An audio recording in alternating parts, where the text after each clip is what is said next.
पिछले 20 वर्षों से राष्ट्रवादी विचारधारा के नाम पर भारतीय जनता पार्टी के लिए सभी चुनावों में मतदान करते रहे हैं। और हमने ये सुनिश्चित किया है कि चूँकि हम अपना नेतृत्व हम अपना नेता स्थानीय स्तर पर माननीय विधायक श्री शैलेंद्र जी के लिए हम मानते थे, माननीय गौरव सिरोठिया जी के लिए जिलाध्यक्ष होने के नाते मानते थे। तो कल हम लोगों ने अपना विरोध दर्ज कराते हुए सामूहिक रूप से ये तय किया कि हम अब अपना दूसरा रास्ता चुनने के लिए स्वतंत्र हैं और भारतीय जनता पार्टी का साथ हम नहीं देंगे। हम भारतीय जनता पार्टी को छोड़कर निर्दलीय प्रत्याशी के रूप में केशवगंज वार्ड से चुनाव लड़ेंगे। इस बार नगरीय निकाय चुनाव में भारतीय जनता पार्टी अपने ही नेताओं के निशाने पर है। नगरीय निकाय चुनाव में पार्टी के किए गए टिकट वितरण से नाराज हुए पार्टी के सक्रिय नेताओं ने बागी होकर भाजपा के खिलाफ चुनाव लड़ने का बिगुल फूंक दिया है, जिसके बाद बागी हुए नेताओं के तेवर से भारतीय जनता पार्टी मुश्किल में पड़ गई है। सागर में नगर सरकार बनाने के लिए भारतीय जनता पार्टी को विपक्षी दलों से कहीं ज्यादा अपनी ही पार्टी के बागी हुए नेताओं से खतरा पैदा हो गया है। नगरीय निकाय चुनाव में वार्ड पार्षद के लिए टिकट की चाह रखने वाले भाजपा के सक्रिय नेताओं को शीर्ष नेताओं ने हाशिए पर ढकेल दिया, जिससे न केवल पार्टी के नेताओं का मनोबल टूटा बल्कि पार्टी की विचारधारा से भी अब विश्वास उठता दिख रहा है। ऐसे में नगरीय निकाय चुनाव की डगर पार करना अब भाजपा के लिए एक बड़ी चुनौती भी बन गया है। पार्षदी के लिए नेताओं ने वार्डों में जी जान लगाकर अपना विश्वास तो कायम किया। वार्ड वासियों के सुख दुख के सारथी बने ऐसे सक्रिय नेताओं को भरोसा था कि निकाय चुनाव में पार्टी उन्हें टिकट देगी और वह पार्टी के बैनर तले पूरी ताकत से चुनाव जीतकर और बेहतर तरीके से कार्य करेंगे। इसके लिए पार्टी के शीर्ष नेताओं ने भी अपने नेताओं को तैयारी जारी रखने का बोलकर टिकट देने का भरोसा भी दिया था। लेकिन अंत में पार्टी के शीर्ष नेताओं ने जब टिकट वितरण किए तो सक्रिय नेताओं को दरकिनार कर दिया गया, जिसके बाद भाजपा नेताओं के न केवल सपने चकनाचूर हो गए बल्कि उनकी भावनाएं भी आहत हो गईं।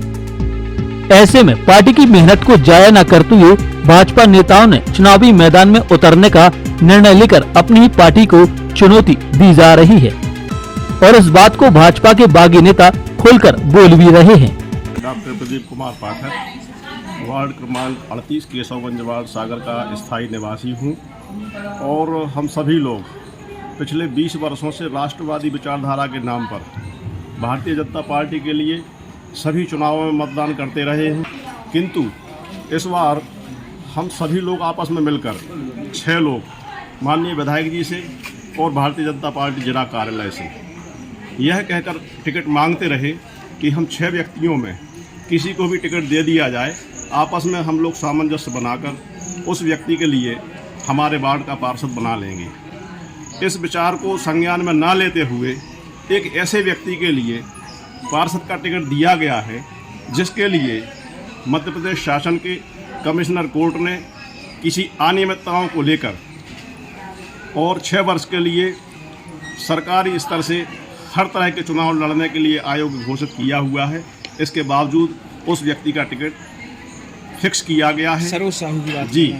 इस बार हमने ये सुनिश्चित किया है कि चूँकि हम अपना नेतृत्व हम अपना नेता स्थानीय स्तर पर माननीय विधायक श्री शैलेंद्र जी के लिए हम मानते थे, माननीय गौरव सिरोठिया जी के लिए जिलाध्यक्ष होने के नाते मानते थे। तो कल हम लोगों ने अपना विरोध दर्ज कराते हुए सामूहिक रूप से ये तय किया कि हम अब अपना दूसरा रास्ता चुनने के लिए स्वतंत्र हैं और भारतीय जनता पार्टी का साथ हम नहीं देंगे। साथ ही हमने ये भी उनको स्पष्ट शब्दों में संदेश दिया है कि हम 6 लोगों में आपस में बैठकर एक नाम पर सामंजस्य तय करके हम भारतीय जनता पार्टी को छोड़कर निर्दलीय प्रत्याशी के रूप में केशवगंज वार्ड से चुनाव लड़ेंगे। भाजपा को अब अपनी ही पार्टी के नेताओं की बगावत का सामना करना पड़ रहा है, जिससे बहुत मुमकिन है कि बागी हुए नेता भाजपा को सीधी टक्कर देकर मुश्किलें तो बढ़ा ही रहे हैं, वहीं इसका असर भाजपा की चुनावी रणनीति को प्रभावित भी कर रहे हैं। बागी नेताओं को मनाने के लिए पार्टी के शीर्ष नेता पुरजोर तरीके से प्रयास जरूर कर रहे हैं, लेकिन कुछ नेताओं के बागी तेवर देखकर लगता नहीं है कि वह शीर्ष नेताओं के मानने से शांत हो जाएंगे। इधर प्रत्याशियों और पार्टी से बगावत करने वाले नेता कार्यकर्ताओं पर ठोस कार्रवाई करने की बात भाजपा कर रही है। भारतीय जनता पार्टी ने कहा कि जिन्होंने अपना नामांकन निर्दलीय प्रत्याशी के रूप में जमा किया है, वह अपना नामांकन 22 जून तक वापस लेकर संगठन की रीति नीति का अनुसरण कर संगठन द्वारा घोषित प्रत्याशियों के समर्थन में कार्य करें, अन्यथा ऐसे नेता और कार्यकर्ताओं के खिलाफ कठोर कार्रवाई की जाएगी। खैर, अब देखना होगा कि भारतीय जनता पार्टी इस बार के चुनावी मैदान को मार पाने में किस हद तक कामयाब हो पाती है, या फिर बागी हुए नेता भारतीय जनता पार्टी के लिए हार की बड़ी वजह बनेंगे। शासन से मान्यता प्राप्त Amreen high secondary school free admission open, कक्षा नर्सरी से 12वीं तक MP board English and Hindi medium, समूचे कैंपस में सीसीटीवी कैमरे की सुविधा, शाला में स्मार्ट क्लासेस द्वारा अध्ययन, शासन से प्राप्त सभी प्रकार की छात्रवृत्ति का लाभ, बच्चों को खेल का विशाल मैदान, शुद्ध आरओ वाटर कूलर से छात्रों को पेयजल की सुविधा के साथ और भी बहुत कुछ। हमारा पता है भाग्योदय हॉस्पिटल एवं शासकीय ITI के बीच में, सुभाष नगर, खुरई रोड, करीला, सागर, मध्य प्रदेश।